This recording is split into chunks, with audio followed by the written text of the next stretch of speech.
कहिलेकाहीँ जिन्दगीको दौडमा थाक्दाखेरि केटीहरूको लागि पो माइत हुन्छ, जहाँ गएर उनीहरू शान्तिको सास फेर्न सक्छन्, मन खोलेर हाँस्न सक्छन् अनि एकछिनको लागि सबै कुरा बिर्सन सक्छन्। तर एउटा केटा मान्छे थाक्यो भने कहाँ जाओस्, आफ्नो पीडा कसलाई सुनाओस्, उसले कसको ढोका ढकढक्याओस्, किनकि केटाहरूको कुनै माइत हुँदैन।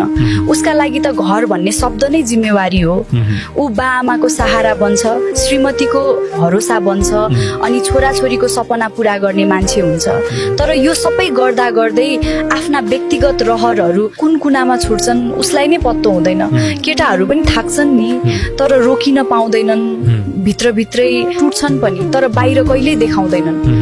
केटा मान्छे भएर रुनु हुँदैन, आफ्नो भावना देखाउनु हुँदैन भन्ने समाजको कुरा सुन्दा सुन्दै उनीहरू सानैदेखि आफ्नो आँसु र भावनालाई भित्रभित्रै दबाउन सिकिसकेका हुन्छन्। साँचो कुरा त यही हो, एउटा केटा मान्छेको विश्राम गर्ने कुनै ठाउँ हुँदैन। उसको एक्लोपनको एकमात्र सहारा भनेकै उसको आफ्नै मौनता हो, जहाँ ऊ चुपचाप रुन्छ अनि चुपचाप नै आफूलाई सम्हाल्छ।